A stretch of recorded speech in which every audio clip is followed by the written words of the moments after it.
Kaunting mga gamit lang naman ang dinala ko, lalo na at habang nagliligpit ako, bigla na lang akong nakatangap ng tawag mula kay Tita Amalia. Gising na daw si Harry sa hinahanap ako.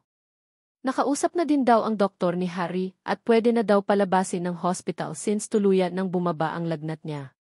Papunta na po ako, tita, bigkas ko pa nga habang hinihila ko na ang aking lugay palabas ng aking kwarto. Ipapaundo na lang kita sa driver namin, iha. Pakisabi na din sa mommy at daddy mo na salamat. Maybe one of these days, bibisita din kami sa kanila para makasaup sila, sagot naman kaagad ni tita sa akin. No choice na din naman ako kundi ang sumang-ayon andin kaysa naman magdala pa ako ng sasakyan.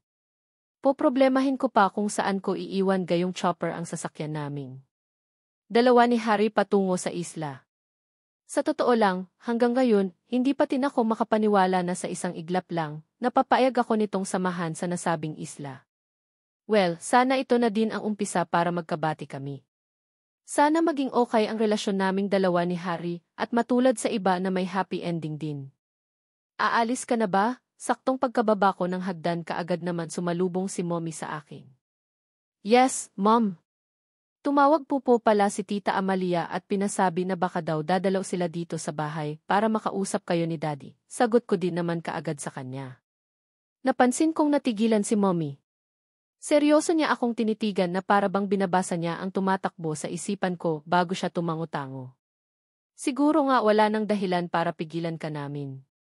Fiona, kahit na ano ang mangyari sa pagitan niyong dalawa ni Harry, nandito lang kami ng daddy mo na handa kang suportahan sa lahat ng oras. Pilit ang ngiting wika nito. Thank you, Mom. Hayaan niyo po kung sakali man na muli akong mabigo, hindi na po ako maglalayas. Dito po kaagad ako sa bahay natin tatakbo, nakangiti kong sambit. Thank you, anak. Palagi mo din pakatandaan na wala kaming ibang hinihiling kundi ang maging masaya ka. Sa piling ng taong mahal mo, seryoso nitong sambit. Mahigpit ako nitong yakapa kaya napayakap na din ako dito. Kay bilis talaga ng panahon. Ang kuya mo na lang ang single sa pamilya natin. Ilang taon na lang ang bibilangin at gigising na ako sa umaga na wala ng anak na kasama sa bahay na ito, malungkot na bigkas ni mommy. Hindi naman ako nakaimik. Alam ko ang ibig sabihin ni mommy. 5 kaming magkapatid pero 4 na sa amin ang may asawa na. Si Kuya na lang ang single. Minsan, naisip ko din na may advantage ang pagiging gay nito.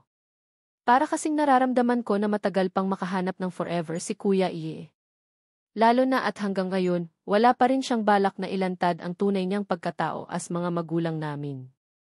Don't worry, Mom. Kapag maging maayos ang pagsasama namin ni Harry, pupunuin ko ang bahay natin ng marami niyong apo. Hindi lang 5 ang ibibigay kong apo sa inyo, kundi 1 dosena, nakangiti kong sambit. Napansin kong kaagad na namilog ang mga mata ni mommy sa gulat. Ilang saglit lang, sumilay na din naman ang matamis ng ngiti nito sa labi. Anong sabi mo? Abat pilya kang bata ka. Matutunaw naman ang matris mo sa gagawin mong iyan. Hindi ako papayag sa ganyan. 5 apo galing sa iyo ay ayos na sa amin ang daddy mo, nakangiti niyang sambit.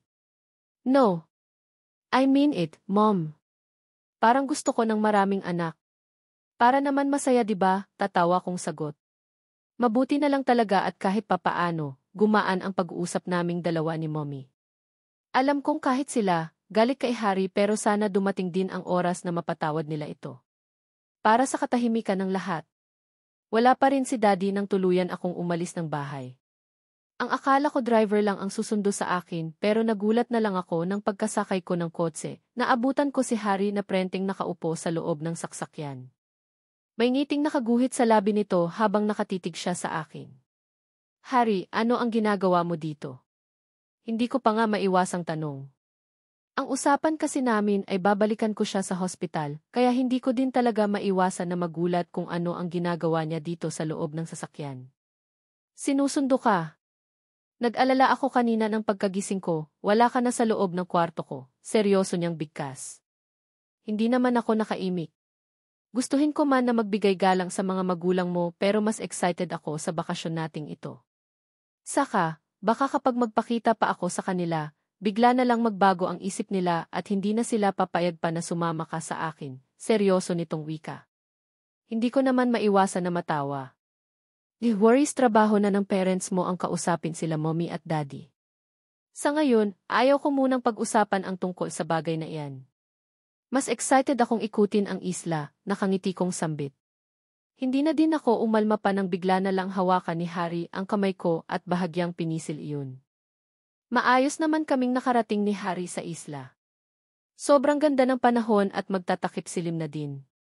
Unlike noong unang pag-apak namin sa isla na ito, well-prepared na kami. Nagdala na kami ng maraming baon na pagkain pati mga damit.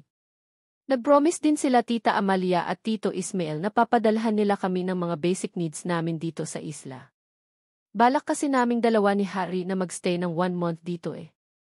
Malayo sa lahat para magkaroon kami ng time sa isa't isa. Para din makapag-usap kami ng maayos. Yes, marami kaming dapat na pag-usapan. Lalong-lalo na tungkol sa aming dalawa.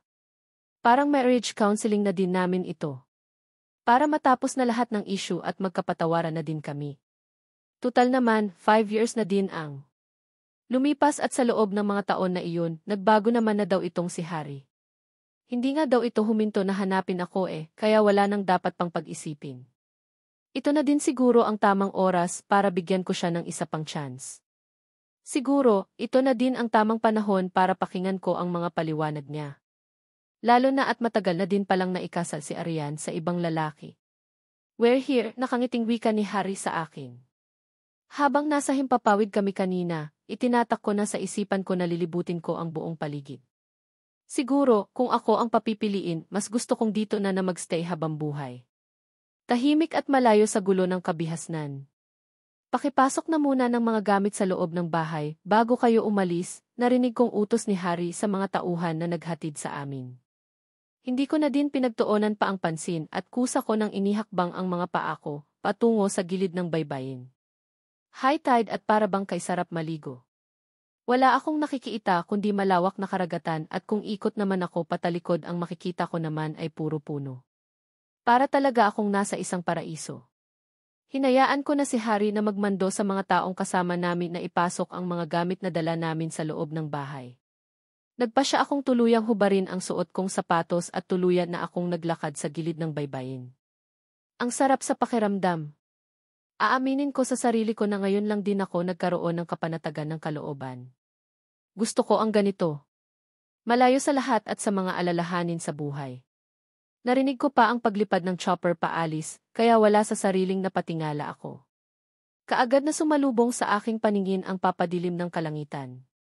Wala sa sariling napalingon ako sa bahay na pinangalingan ko bago ako nagpa siyang maglakad pabalik doon.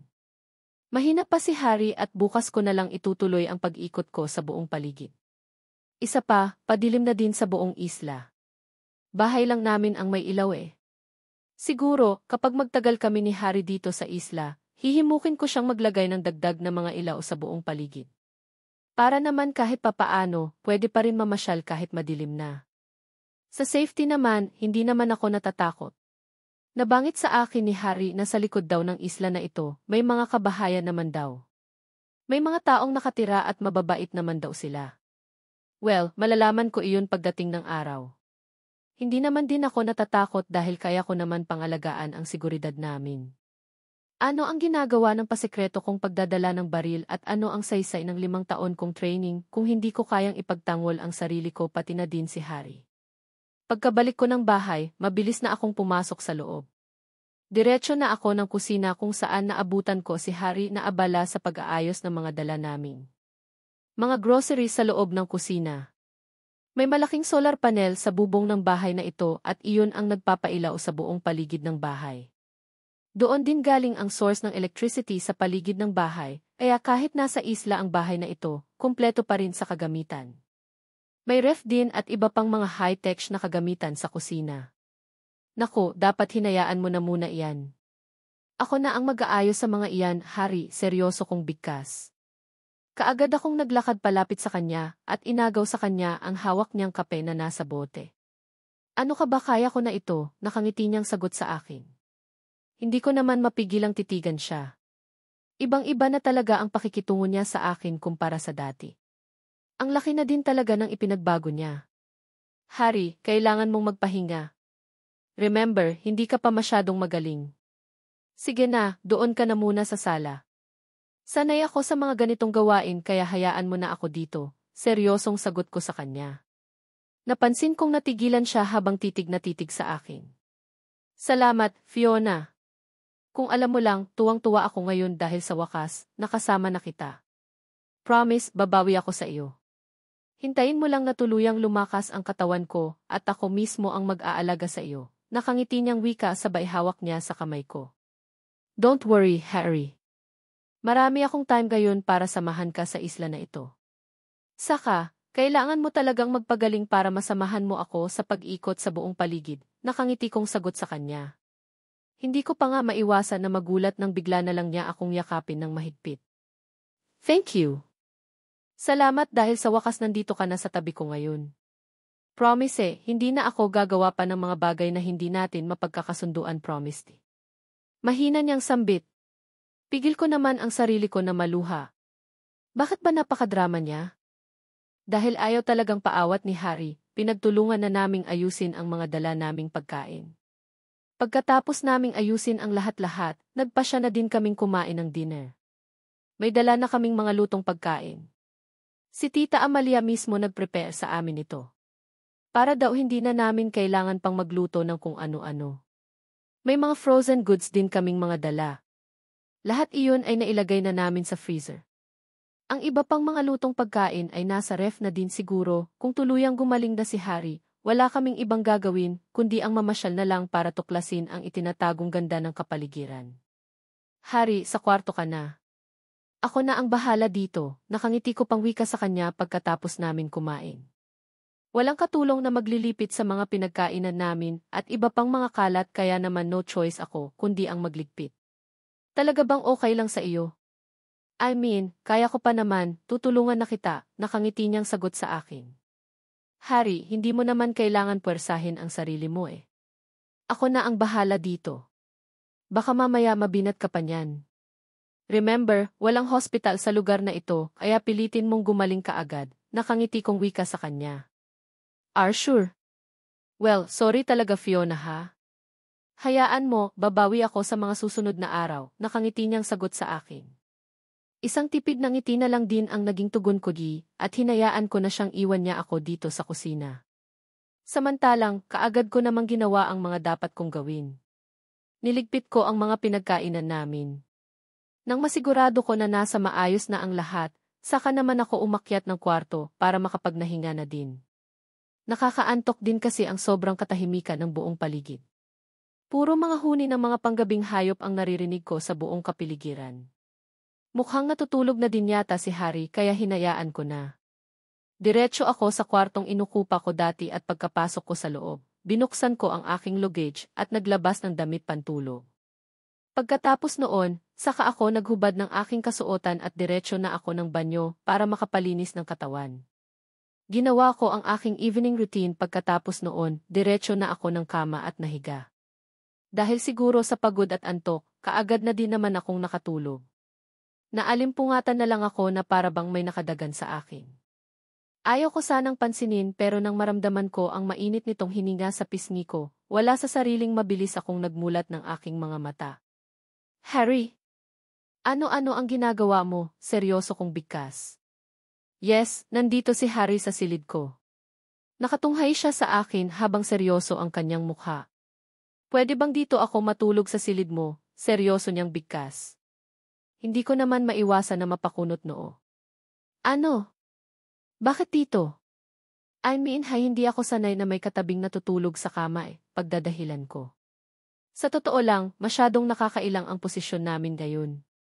Nakapatong ang katawan niya sa katawan ko na ang tanging suot niya lang ay isang boxer shorts. Well, hindi ka makatulog? Ayos lang, malapit na din naman mag-umaga. Hindi na natin kailangan pang matulog, nakangiti niyang sagot sa akin, at hindi ko maiwasan na manlaki ang mga mata ko sa gulat ng bigla niya na lang inangkin ang labi ko. Hindi ko ito inaasahan at hindi ko din alam kung paano ako magre-react.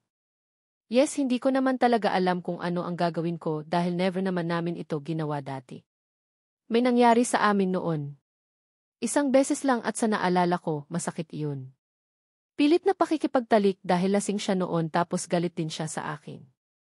Open your mouth, sweetheart, narinig kong sambit niya. Naramdaman ko ang pilit niyang ipinapasok ang dila niya sa loob aking bibig. Magaling lang akong humawak ng armas pero hindi ako sanay sa mga ganitong gawin. Please, gayahin mo lang ang bawat galaw ng labi ko because I'm willing to teach you, sweetheart, mahina niyang sambit. Naramdaman ko na naman na nag-umpisa na namang kumabog ang dibdib ko. Kayo na ba namin ito gagawin? I mean, hindi pa ako ready. Kasi nga, never naman naming naging gawain ito noon. Kaya lang, hindi ko na mapigilan pa na mapanganga nang maramdaman ko ang biglang pagdantay ng kanyan isang palad niya sa may boobs ko.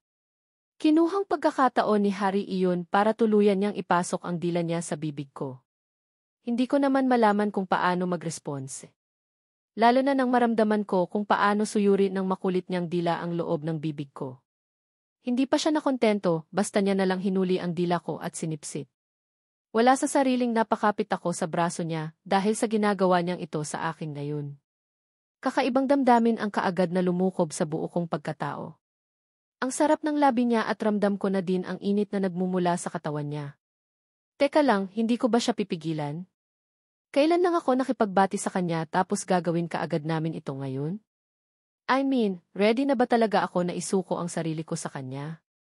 Kung sakaling papayag ako na may mangyari sa amin ngayon, wala na talaga itong atrasan. Kailangan niya akong panindigan. Kailangan naming magsama na parang mag-asawa. Ako ang babae dito at hindi naman ako papayag na tikim-tikim lang ang mangyayari sa aming dalawa. Kahit naman ganito ako, conservative pa rin ako no. Isusuko ko lang ang sarili ko sa lalaking alam kong makakasama ko habang buhay. Hindi ako pariwarang babae. Hindi ako marunong humalik pero dahil nadala na ako sa init ng katawan na aking nararamdaman, hindi ko na namalayan pa na ginagaya ko na pala ng bawat galaw ng labi niya. Kung kanina bibig niya ang sinisip sa dila ko, baliktad na ngayon. Feeling ko na pantayan ko na ang pagiging mapusok niya. Shit, ganito pala ang pakiramdam. Feeling ko nasa alapaap ako.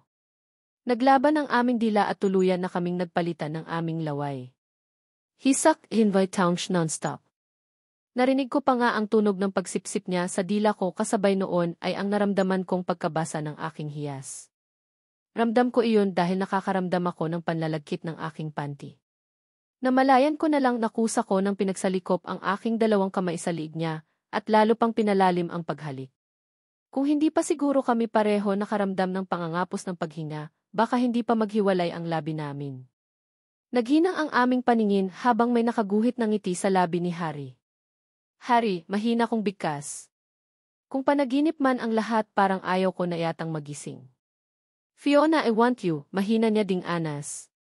Hindi ito isang panaginip dahil muli ko na naman naramdaman ang labi niya. Sa pagkakataon na ito, bumaba na patungo sa aking liig pababa sa aking dibdib. You're so beautiful, Fiona. Pinanghihinayangan ko ang mga taon na hindi kita nakasama, mahina niyang anas. Hindi ko din mapigilan ang mapatitig sa kanya. Lalo na nang mapansin kong nakatunghay na siya ngayon sa aking boobs. Kitang-kita ko ang matinding pagnanasa na nakaguhit sa kanyang mga mata habang titig na titig siya sa boobs ko. Halata ang pagka-amaze sa gwapo niyang mukha. Gusto kong maramdaman nagdila mo, Harry, mahina kong bigkas. Feeling ko ang landi-landi ko. Well, talaga namang sobrang nag-iinit na din talaga ako. Hindi naman niya ako sinagot bagkos kaagad na namilog ang mga ako sa gulat ng bigla niya na lang sungaban ang isa sa mga boobs ko. Hindi ko mapigilan ang mapapikit dahil sa kakaibang sensasyon na dumadaloy sa buo kong katawan. Harry, mahina kong bigkas habang patuloy kong nararamdaman ang bibig niya sa dibdib ko. Ni hindi ko na nga namalayan pa na tuluyan niya nang nahubad ang aking blouse. Shit, ang bilis niya. Ang bilis na kamay niya. Ang sarap din at wala na akong balak na patigilan siya. Mahina kong anas. Shit, ganito pala kasarap kapag nasa bisig ka ng lalaking pinakamamahal mo. Para akong idinuduyan sa alapaap. Patuloy siya sa ginagawa niyang pagpapala sa aking magkabila ang boobs. Hindi ko pa nga maiwasan na mapakagat ng sarili kong labi, lalo na nang salitan niyang sinisipsip ang aking pasas. Ang galing niya. Ang galing-galing niyang sumipsip. Kung abala ang bibig niya, mas nagiging abala naman ang dalawa niyang kamay.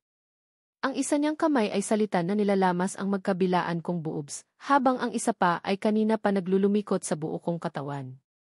Hanggang sa makarating iyon sa aking pagkababae. Hindi ko mapigilan ang mapaliyad sa sarap ng maramdaman ko ang daliri niya na humihima sa naglalawa ko ng hiyas. Bahagyan niya pangang ipinaghiwalay ang aking hita, kaya naman ramdam na ramdam ko ang kanyang daliri na humahagod sa basang-basa kong pagkababae. Oh! Hari, nagdedeliryo kong bigkas. I want more at hindi ko mapigilan ang mapaiktad nang maramdaman ko ang isa niyang daliri na gusto niyang ipasok sa aking hiwa. Oh! Hari, mahina kong bigkas. Pero parang walang narinig na lalong bumaba ang halik niya. Pababa ng pababa hanggang sa makarating siya sa may gitna na bahagi ng aking katawan. Hindi ko malaman kung tatakpan ko ba ang pagkababae ko, lalo na nang mapansin ko kung paano niya pagmasdan iyon. Feeling ko, pulang-pula ang aking mukha dahil sa hiya. Kung makatitig kasi siya sa hiyas ko, akala mo isang magandang tanawin. Kitang-kita ko sa mukha niya ang pagkamangha. Hey, relax, mahina niyang sambit at muling kumawala ang mahabang ungol sa aking bibig nang umpisa niya nang dilaan ang hiyas ko. Halos tumirik ang aking mga mata dahil sa sensasyon na aking naramdaman. Hindi ko na nga mapigilan pang mapasabunot sa kanyang buhok para makakuha ng kahit na kaunting lakas. Ah! Oh! Harry, shit! Ano ang ginagawa mo? Bakit ang sarap, malakas kong ungol? Naramdaman ko naman na mas pinaigi niya pa ang pagkain sa pusi ko. Patuloy siya sa paghagod at pagsipsip ng aking mani hanggang sa maramdaman ko na lang ang pinatigas niyang dila na humahagod sa aking butas. Shit, ang sarap!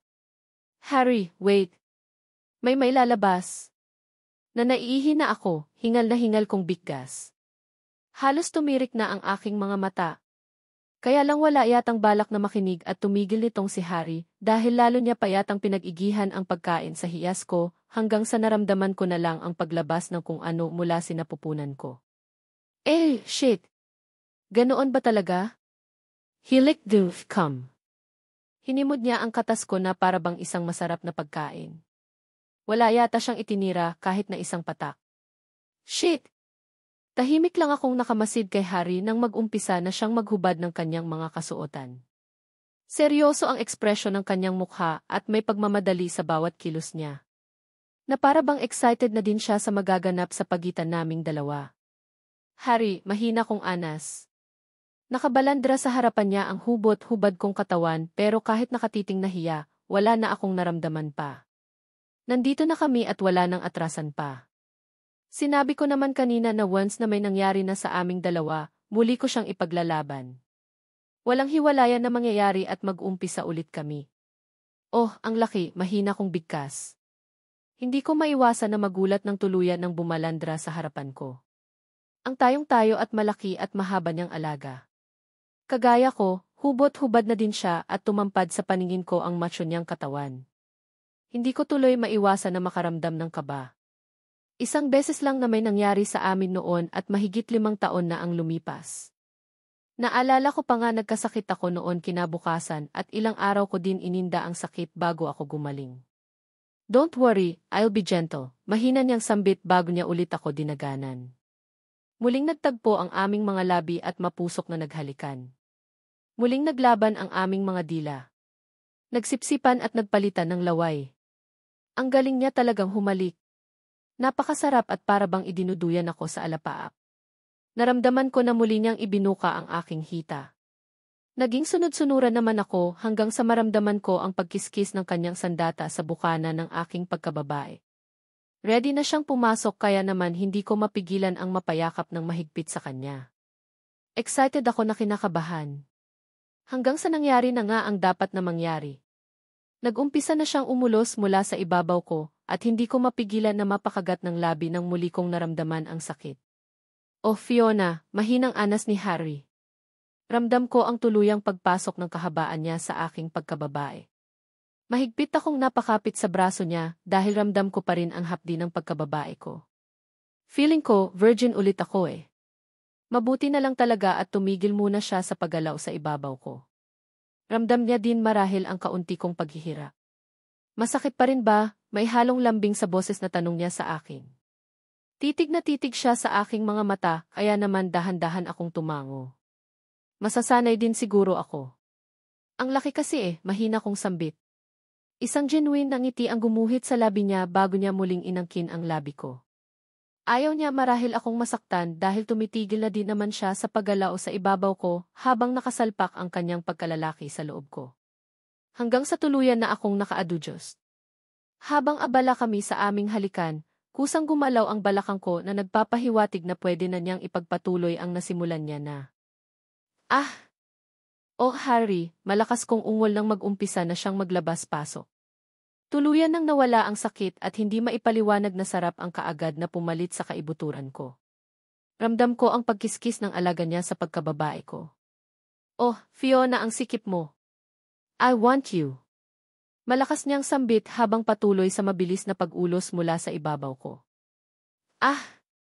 Harry, yes. Yes, malakas ko ding sambit. Pwede naman sigurong sumigaw lalo na at dalawa lang naman kami dito sa isla. Walang humpay ang ginawa niyang pagbayo sa ibabaw ko.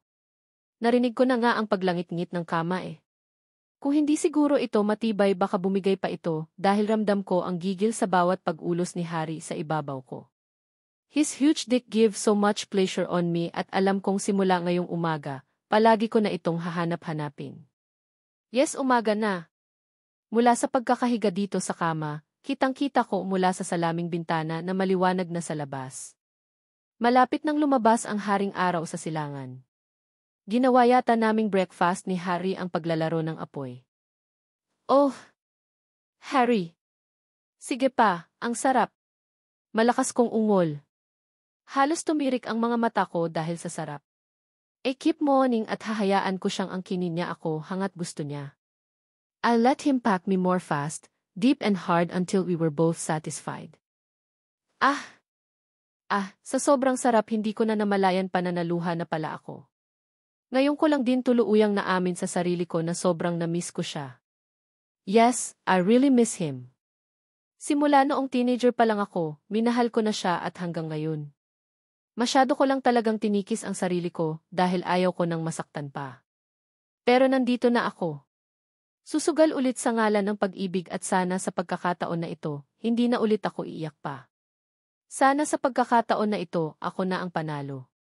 Kasabay ng mabilisang pag-ulos niya mula sa ibabaw ko ay ang sabay na pagsabog ng katas namin pareho.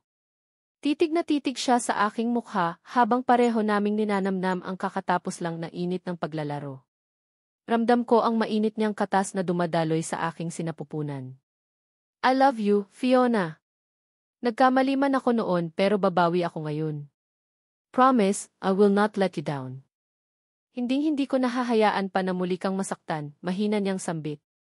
Hindi ko natuloy mapigilan pa ang pagpatak ng luha mula sa aking mga mata. Ang sarap sa pandinig ng katagang binitiwan niya ngayon lang. Sana hindi na mangyayari ulit ang mga nangyari noon. Ayaw ko na kasing masaktan pa. Ayaw ko na ding umiyak pa. Tuluyan nang humupa ang init sa aming mga katawan pero ramdam ko pa rin ang malakas na tibok ng aking puso.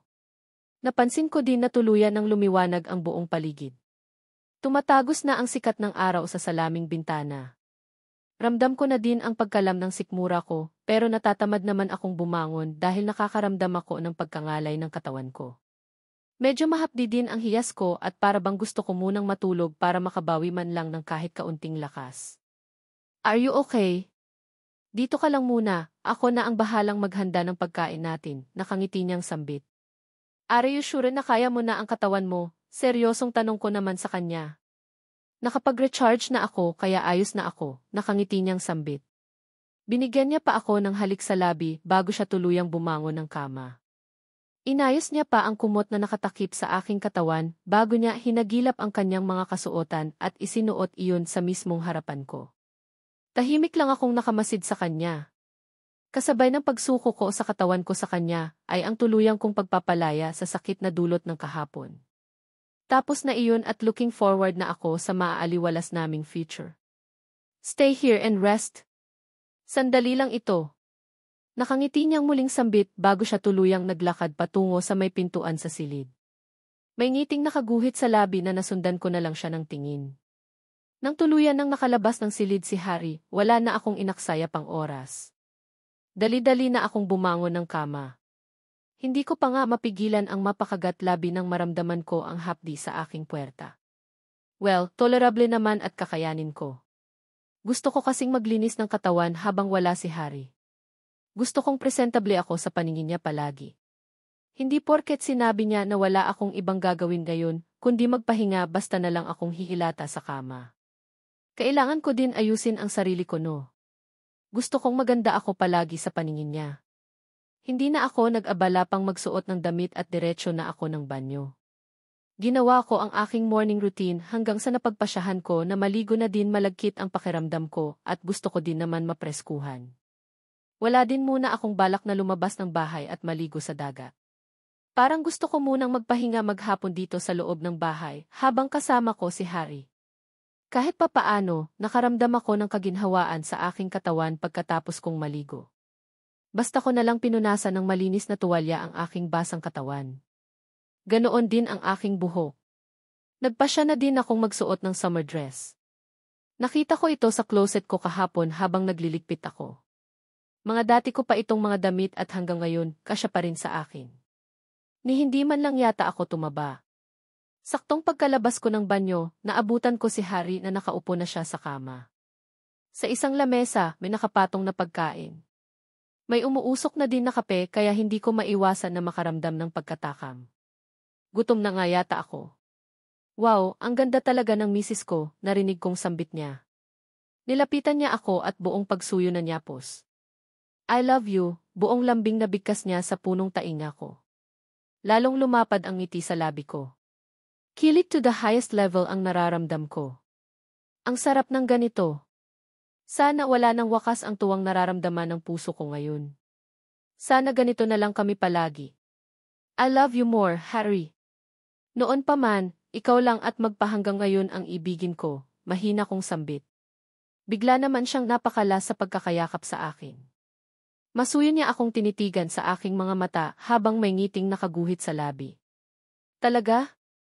Wow, thank you, Fiona. Ang akala ko talaga wala na eh. Ang akala ko talaga hindi mo na ako gusto. Promise hindi na maulit pa ang mga nangyari na noon. Ikaw lang ang mas priority ko ngayon. Ikaw lang ang nag-iisang babaeng mamahalin ko, malambing niyang bigkas. Hindi ko naman mapigilan ang maluha.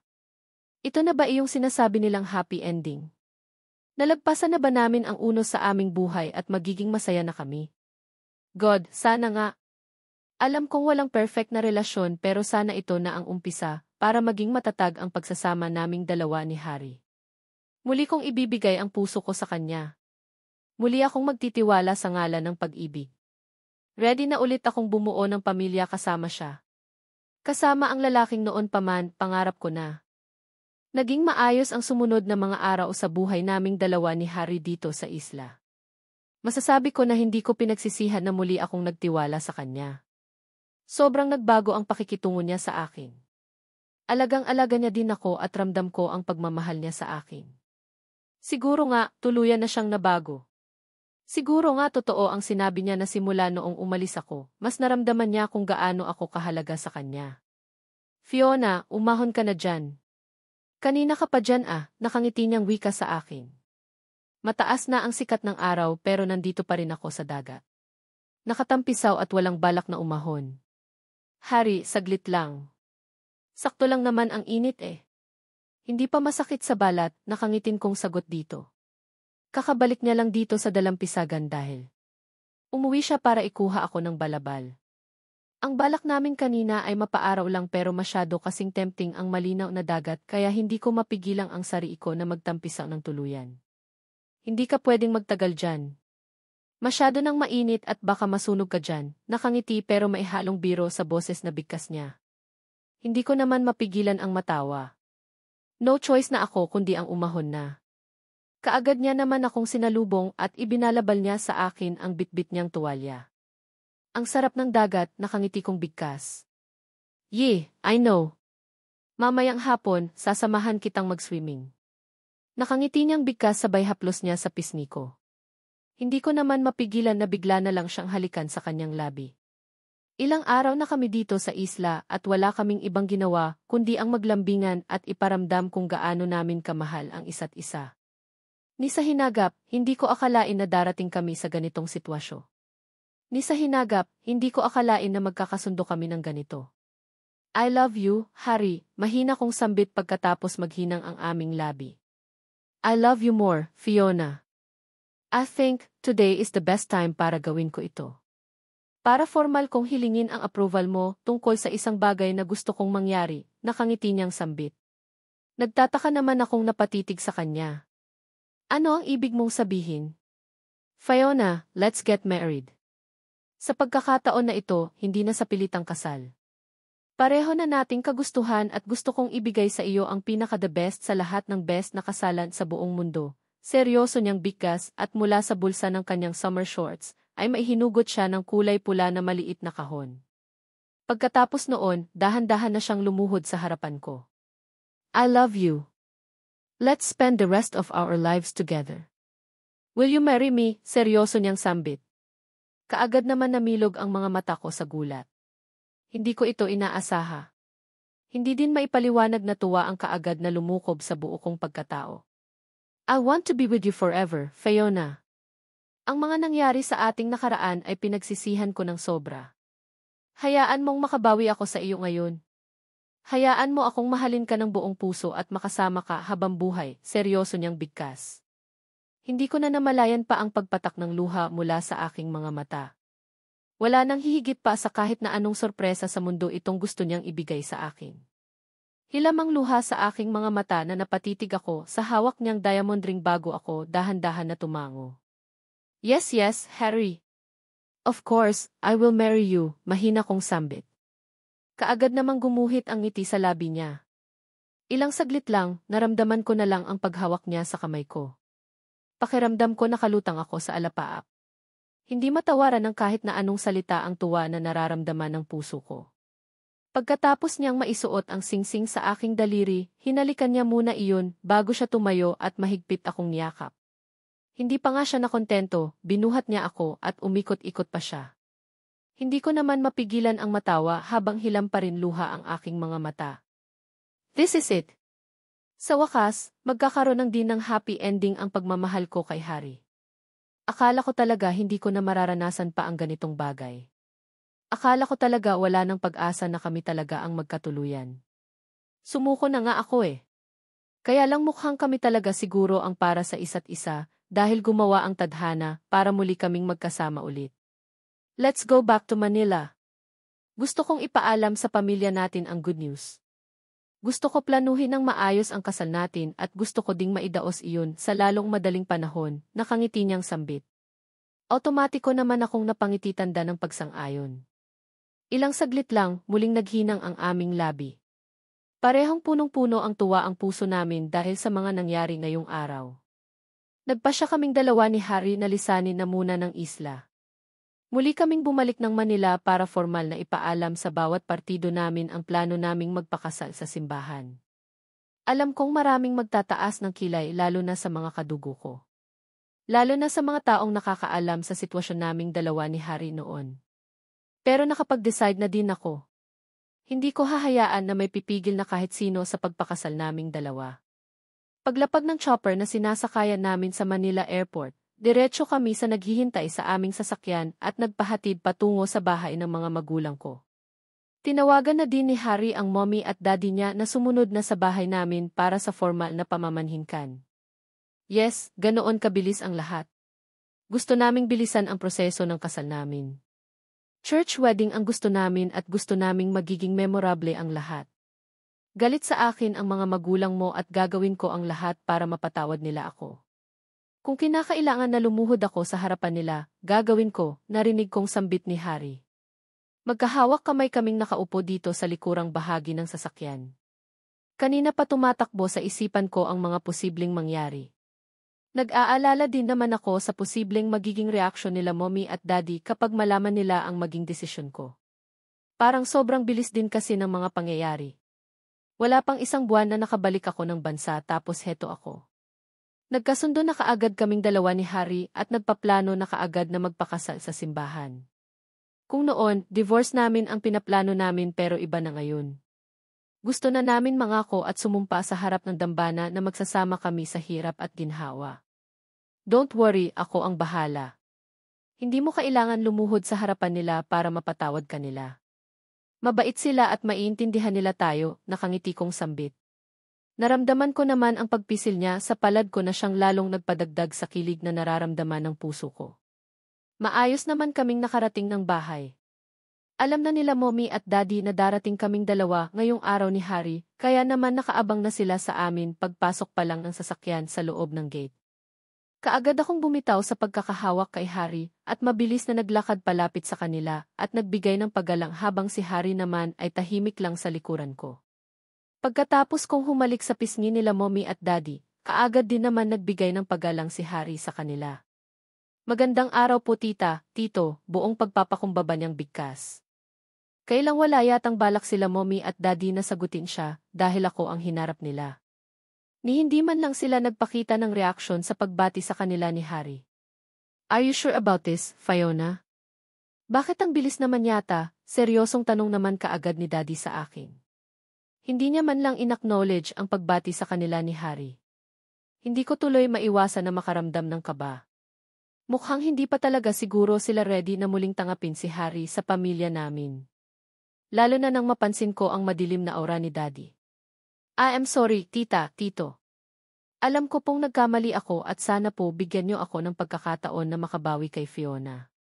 Promise po, hindi na siya iiyak pang muli sa piling ko. Mamahalin ko na po siya ng buong puso, seryosong sambit ni Harry kina mommy at daddy. Lihim naman akong umasam na sana hindi na nila haharangan pa ang kung anuman ang magiging desisyon namin ngayon. Bueno, gusto kitang makausap lalaki sa lalaki. Sumunod ka sa akin, seryosong bigkas ni Daddy kay Harry. Hindi ko naman maiwasan na makaramdam ng kaba. Sa sobrang seryoso ni Daddy alam kong kaunting pagkakamali ni Harry, masasaktan talaga siya nito. Kilala ko si Daddy, mabait siya kung mabait sa kanya ang isang tao at salbahe din siya kung salbahe ang kausap niya. Dad, please huwag niyo naman pong pahirapan si Harry. Nagkasundo na po kami at nangako na siya sa akin na hindi niya naulitin pa ang mga nangyari noon. Seryoso ko ding sambit. Hindi nakinig si Daddy bagkos mabilis na itong naglakad paalis. Kaagad na pasunod sa kanya si Harry. Ikaw din sumunod ka sa akin. Gusto kitang makausap. Seryoso namang bigkas ni mommy sa akin nang kami na lang dalawa ang naiwan. Wala sa sariling kaagad na din akong tumango. Naglakad kami papasok sa loob ng bahay habang napansin ko naman sila Daddy at Harry na nag-uusap sa may pool. Kinabahan ako. Baka kasi saktan ni Daddy si Harry eh. Fiona, alam kong noon pa man gusto mo na talaga siya. Kaya nga hindi na kami nagulat pa kung magkabalikan man kayo ngayon, seryosong wika ni mommy. Nakarating na kami dito sa loob ng living room at sininyasan niya akong maupo na kaagad naman akong tumalima. Mom, magpapakasal ulit kami ni Harry at sa pagkakataon na ito, sa simbahan na, seryosong sagot ko. Nakangiti ko pang ang ipinakita sa kanya ang singsing sa daliri ko. That's good. Wala din naman kaming magagawa sa kung ano ang nais mo. Nasa edad ka na para magdesisyon ng mga bagay-bagay. Wala kang maririnig na pagtutol mula sa amin. Maganda na iyong nasa ayos ang lahat and hoping kami na sana sa pagkakataon na ito, kaya niyo ng paninindigan ang isa't isa. Na magiging maayos ang lahat at magsasama kayo ng masaya. Nakangiting sagot nito. Thank you, Mom. Promise, sa pagkakataon na ito, magiging masaya na ako. Hindi na ulit ako iiyak pa, nakangiti kong sambit. Sobrang saya ko. Hindi na ako makakapaghintay pa. Gustong-gusto ko nang ikasal kaming dalawa ni Harry sa simbahan.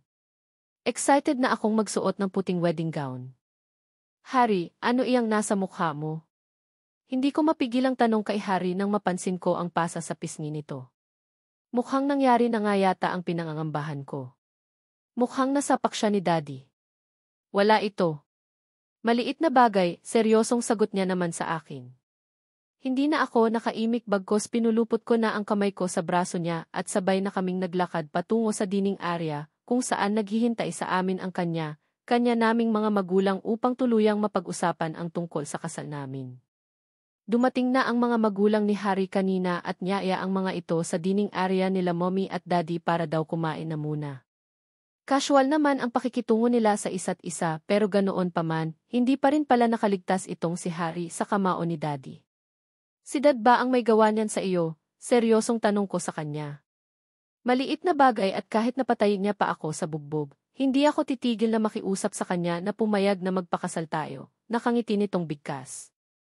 Automatiko namang gumuhit ang ngiti sa labi ko. Kay sarap sa pakiramdam ang ganito. Ngayon ko lang din tuluyang na-realized na ang sarap niya palang magmahal. Tuluyan na ngang pinag-usapan ng magkabilang partido ang tungkol sa pagpapakasal naming dalawa ni Harry. 3 buwan mula ngayon nakatakda ang aming kasal kaya naman sobrang excited na ako. Kaagad akong nakipag-coordinate sa isang fashion designer na gagawa ng wedding gown na isusuot ko. Gusto ko kasi komportable at maganda ako sa special na okasyon na iyon. Mabilis na lumipas ang mga araw. Habang abala kami ni Harry sa pag-aasikaso sa aming kasal, hindi naman maikakaila na malapit na din akong bumalik sa aking serbisyo. Ilang linggo na lang ang bibilangin at balik serbisyo na ako at posibleng may ibabato na sa akin na assignment. Ganoon pa man, alam na din ni Kuya Franco ang nalalapit kong kasal at siguro light lang naman ang ibibigay niyang assignment sa akin. Iniisip ko din ngayon kung sasabihin ko na kay Harry ang tungkol sa trabaho ko ngayon. Nag-aalala kasi ako sa posible niyang magiging reaksyon. Wow, talaga? Ikakasal ka na kaagad sa husband mo. Isa ako sa mga abay ha, nakangiting wika ni Star sa akin. Kasalukuyan kaming nandito sa isang coffee shop, kasama sila Star, Raven at Cloud para personal ko silang imibitahin sa araw ng aking wedding. Of course, may kanya-kanya silang papel na gagampanan. Lahat sila kinuha kong isa sa mga abay ko dahil lahat naman sila ay naging mahalaga sa buhay ko. Naman, lahat kayo abay kaya sana bukas sumipot kayo para sa pagsusukat ng damit, nakangiti kong sagot. Hindi ko pa nga maiwasan na mapatingin kay Raven at nang mapansin ko kung gaano kalungkot ang mga mata nito habang nakatingin sa akin, hindi ko tuloy maiwasan na makaramdam ng kaunting kurot ng konsensya. Alam ko ang rason kung bakit siya nagkakaganito at sana lang talaga makahanap na siya ng ibang babaeng mamahalin. Ngayon pa lang, binabati ka na namin, Faye, nakangiting sabat naman ni Cloud. Kaagad naman akong nagpasalamat. Hindi ako magtataga sa pag-uusap naming ito dahil imimit ko pa ang pinsan kong si Jenny kaya mabilis na akong nagpaalam sa kanila. Guys, mauna na ako sa inyo ha. See you tomorrow, nakangiti ko pang bigkas. Kailangan na kasi nilang masukatan ng damit na isusuot nila sa araw na aking kasal, kaya kailangan ko talaga ang presensya nila bukas. Sana lang talaga sumipot silang 3. Faye, thank you at asahan mo, darating ako bukas. Nakangiting wika ni Raven pero kitang-kita ko pa rin ang lungkot sa mga mata niya. Tanging pagtapik lang sa balikat niya ang nagawa ko bago ako tulyang nagpaalam sa kanila. Kanina pa naghihintay sa akin ang pinsan kong si Jenny sa isang restaurant na nandito lang din sa mall. Gusto ko nga sanang imibitahan ito na dito na lang sa coffee shop para makilala niya din ang mga kaibigan ko, but knowing Jenny ilag siya sa mga taong bago niya palang nakakilala. Baka hindi ako siputin at isa pa baka mailang lang din ito. Siya ang maid of honor ko kaya kailangan ko talaga siyang makausap ng personal at sabihin dito na dapat siyang sumipot bukas para sa pagsusukat ng kanyang gown na susuotin. Isa pa, gusto ko din siyang makabonding bago kami ikasal dahil sa lahat ng mga pinsan sa kanya lang din ako medyo hindi ganoon ka-close. Masyadong private na tao itong si Jenny. Hindi siya mahilig makihalubilo at bihira lang din siya kung dumalo sa mga party-party. Kagaya ng inaasahan ko, naabutan ko nga dito sa loob ng restaurant si Jenny na tahimik na hininihintay ako. Nakangiti ko siyang kaagad na nilapitan. Kaus, tawag ko dito. Kaus short for cousin pero kadalasan nagtatawagan kami sa kanya-kanya naming mga pangalan. Fiona, kumusta ka na? Thank you dahil ako ang napili mo na maging maid of honor, nakangiti nitong sagot sa akin. Tumayo pa ito para makipagbeso sa akin bago sabay na kaming naupo sa kanya-kanya naming mga upuan. Of course wala namang mas qualified na pwedeng maging maid of honor ko kundi ikaw lang. Yes, by the way, kanina ka pa ba?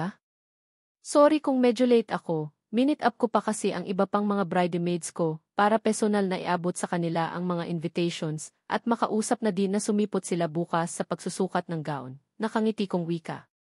Ganoon ba? Well, don't worry cause, sisipot ako bukas sa pagsusukat. Wala naman akong pinagkakaabahan sa buhay. You know, ayaw kasi ni Dad na magtrabaho ako seryoso niyang sambit. Hindi ko naman maiwasan na magtaka. Noon pa man, alam na namin kung gaano kahigpit si Tito Charles pagdating sa bunso niyang anak na si Jenny. Palibhasa kasi maagang nag-asawa ang panganay ng isa sa mga kambal nila na si Ate Butter, kaya kung protektahan nila si Jenny simula pa noon ganoon na lang. Mukhang nasanay na din naman itong si Jenny kaya ayos na din sa bagay, sa kanya kasi talaga napunta buong atensyon ng mga magulang niya dahil siya nga ang bunso. Hindi kagaya ko na bunso din pero marami naman kaming magkakapatid saka noon pa man, likas na matigas na talaga ang ulo ko. Thank you, Jen. O Isa the way, hindi ka pa ba umuorder ng pagkain? Saka, may nararamdaman ka ba? Parang pumayat ka muli kong tanong sa kanya. Napansin kong kaagad itong nag-iwas ng tingin at pilit na ngumiti. Well, totoo naman talaga ang sinabi ko. Pumayat itong pinsan ko na para bang may dinaramdam. Ano kaya ang nangyari? May problema kaya siya? Wala ito. Saka busog pa ako Kung kakain ka, order ka na lang. Ayos na ako dito sa drinks ko, nakangiti nitong sambit. Busog pa rin ako. Kasama ko ang mga worker ko kanina sa coffee shop kaya feeling ko busog na busog pa ako, nakangiti kong sambit. Well, ano pala ang ginagawa natin dito sa mall? Ganito na lang, shopping na lang tayo. Ako ang taya. Treat ko sa iyo, nakangiti nitong bigkas. Hindi ko naman maiwasan ang matawa. Well, pwede din pero hindi ako papayag na ikaw ang magbabayad. Kanya-kanya na lang tayo, nakangiti kong bigkas. Natawa naman ito sabay tango. Sure. Bahala ka. Kakapasok lang sa account ko ang 1-month allowance na bigay ng daddy, kaya malakas ang loob ko naman libre sana sa iyo, natatawa nitong sambit. Pagkatapos nito, tumayo na siya kaya kaagad na din akong tumayo. Magkaagapay kaming dalawa ni Jenny na lumabas ng restaurant. Iyon nga lang nang tuluyan kaming nakalabas sa nasabing restaurant napansin kong bigla na lang siyang huminto sa paghakbang. Nagtataka na din tuloy akong napahinto at tumitig sa kanya. Bakit? Seryosong tanong ko. Sinundan ko ang direksyon ng tinititigan niya at hindi ko mapigilan ang mapangiti nang makita ko si Raven. Halos 3 di pa ang layo sa amin at nakatitig din siya sa gawin namin. Hindi na ako nag-aksaya pa ng oras. Kinawayan ko na siya. Raven, tawag ko dito. Napansin ko namang mabilis itong naglakad palapit sa amin. Hey, Faye, nandito ka pa, nakangiti nitong bigkas. Kaagad naman akong tumango. Siya nga pala, pinsan ko. Si Jenny Jen, siya ang isa sa mga katrabaho ko. Si Raven Chavez. Nakangiti kong pakilala sa dalawa. Napansin kong lalo yatang namutla ang pinsan ko pero hindi ko na pinansin pa.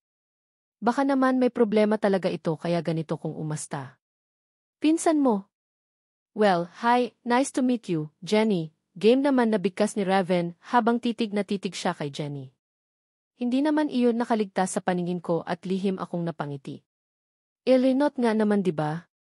Dalaga itong pinsan ko at binata itong si Raven. Ang alam ko wala pang boyfriend itong si Jenny kaya pwede talaga siyang ligawan ni Raven. Hi, narinig kong maiksing bigkas naman ni Jenny. Nakalahad na nga ang kamay ni Raven sa harapan niya at gustong makipagkamay kaya lang wala yatang plano na tangapin iyon ni Jenny. Sa bagay, hindi kasi talaga siya friendly na babae.